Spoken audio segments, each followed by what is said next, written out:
Sunday, April 9th, 1:42 a.m. Joyce Gabriel, on her way home from a late date, didn't know it was a bad idea to be in the Pioneer Square area late at night.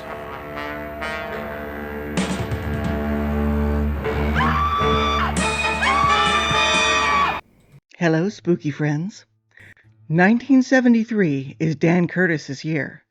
We have a sequel that became a series, an attempted series pilot, and 2 of his classic horror tales. There are some iconic TV films that released this year, and I've been looking forward to it. Just because I prefer shorter videos, we're splitting this into 2 parts. So let's get into the first half of 1973. Now read all of...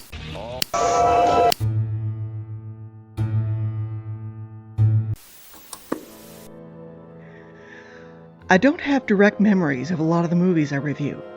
I was young, and also, I didn't have control of the TV. But I remember The Devil's Daughter. I thought it was fun and scary, but I didn't understand Diane. She had special powers. Did she explore them? No. She could have had an entire satanic cult at her beck and call, but instead she runs away from them. I especially didn't get why she's so upset at the end. Good thing I'm not the Devil's Daughter, I guess. Belinda J. Montgomery plays Diane, the daughter of the title. Her mother has just died, and she never knew her father. An old friend of her mother introduces herself at the funeral. She is Lilith, played by Shelley Winters, so we know she's going to be a lunatic. Diane is moving across country, and Lilith offers her a place to stay. Far too soon they are calling her the Princess of Darkness, and Diane has a big old freak out, and more than that would be spoiling things, I think. There are familiar faces aplenty. Jonathan Fridd of Dark Shadows is the mute butler. Abe Vigoda is a slimy cult member. Joseph Cotton is the judge that handles the mother's will and befriends Diane. And Robert Foxworth is the hot boyfriend. The movie is well-paced and never boring, and I love the conceit that Satan needs crutches to walk in human shoes. Solid A. 2 versions of the Mary Shelley classic came out in 1973, and we'll be covering the other one in the next video. This is the lesser-known version of Frankenstein. After Dark Shadows, Dan Curtis wanted to produce his own version of 5 classic horror stories. One, The Strange Case of Dr. Jekyll and Mr. Hyde, was released in '68. This is the first of those tales in the '70s. I think Curtis made a major misstep with this movie, as it was taped rather than filmed. This gives it more of a stagey Dark Shadows feel, and for a movie that doesn't land well. Robert Foxworth plays the Doctor, and Bo Svenson plays the Giant, as the monster is called here. This is the first adaptation where the monster is portrayed as intelligent and articulate. Who is it? A friend. A friend you do not know. May I come in? The story, as all adaptations of this work should be, is heartbreaking. It's a lovely movie, and it goes in the A tier. This may surprise some, but of the 2 Kolchak movies, The Night Strangler is actually my favorite. Kolchak is in Seattle, and someone is murderating the women's and taking a small amount of blood from the base of the skull. Kolchak discovers that similar murders have happened every 21 years since the 1880s. I like this one because the bad guy, played by Richard Anderson, is fleshed out, and we have a nice villain speech at the end. I love a good villain speech. The Mad Doctor's lair is set in a fantasy version of the Seattle Underground, a place so cool I wanted to live there.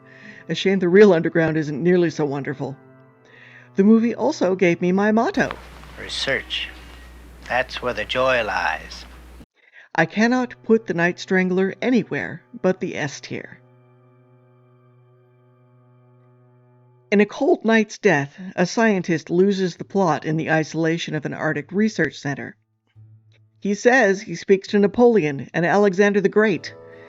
When a team comes to check on him, mostly to make sure the research isn't a loss, they find he's frozen to death in a room with a window open.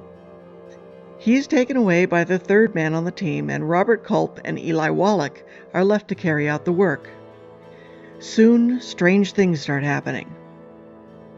Now, there are a couple of things I don't believe about this film. Firstly, the two scientists would call a group of chimpanzees monkeys. I can almost hear the wailing of the biologists. Secondly, when you're in very dangerous conditions, there are only two of you, and you must be separated for a time, wouldn't you have walkie-talkies? Isn't that basic safety? That said, the movie builds tension masterfully. We begin with mysterious nighttime happenings and the chimps making a racket. Then the two scientists begin to accuse one another. But is it one of them, or is there someone else at the station? I really enjoyed this film, though it may be a little slow for the explosion generation. A Cold Night's Death goes in the A tier. This is the kind of movie you watch with friends.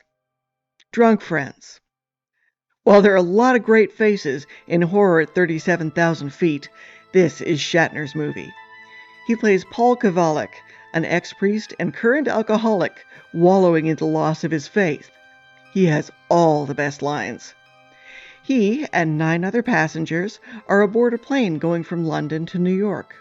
Roy Thinnes and Jane Merrow play Alan and Sheila O'Neill, a rich couple transporting part of Sheila's ancestral abbey to New Jersey. The problem is the demons attached to the altar demand a sacrifice. We quickly meet all 10 passengers.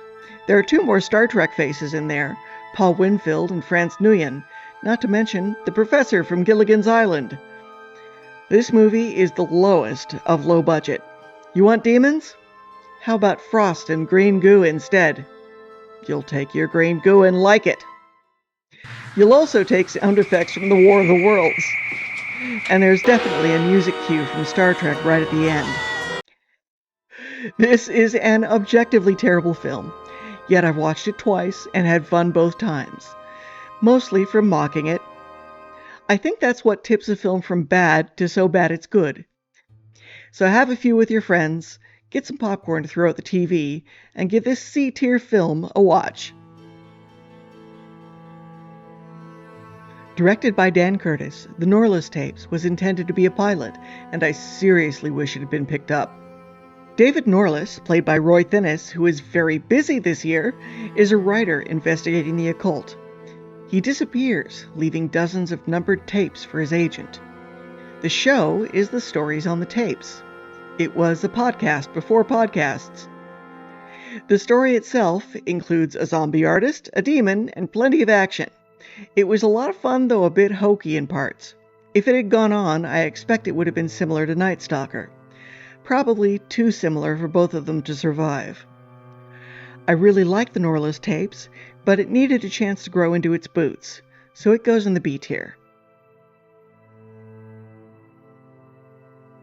The Picture of Dorian Gray is another one of Dan Curtis's classic tales retold. Shane Bryant is the beautiful Dorian, who at first is sympathetic, but as time goes on becomes more and more debauched.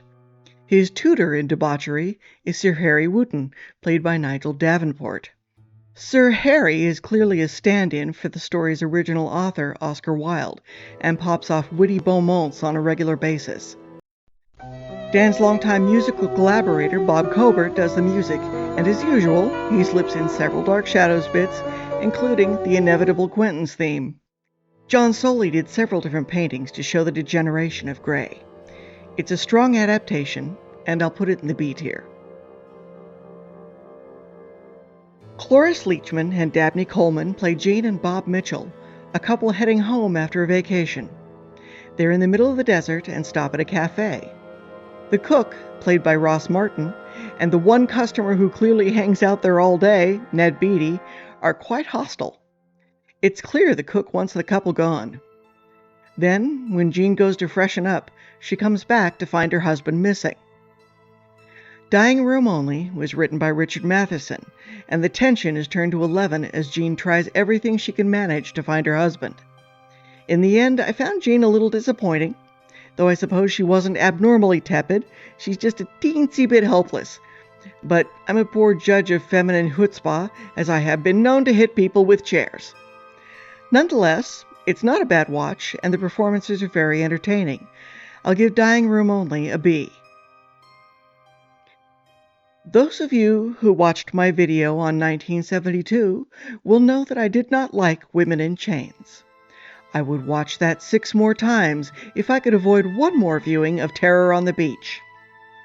Dennis Weaver's family is attacked by a group of nasty murderous hippies while camping on the beach. Unfortunately, he has neither smarts nor courage, so this goes on for some time until the very stupid ending. Let me just point out 2 things. Early in the film, when their van is disabled, Weaver says, "We can't walk to the highway, it's too far, we'd never make it."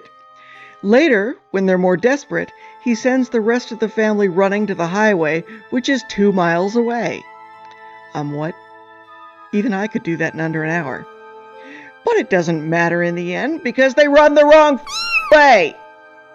And then, at the end of the movie, he lights a blanket on fire because the smoke will bring the Rangers. Why the didn't you do that in the beginning, you simpering sack of... Sorry. I really hated this film. You know what tier it's going in. The first half of 1973 was pretty dang solid until it devolved into that mess at the end. In the next video, we'll cover the end of the year. Maybe I won't swear. Thank you for watching, spooky friends. I love you to death. Good night.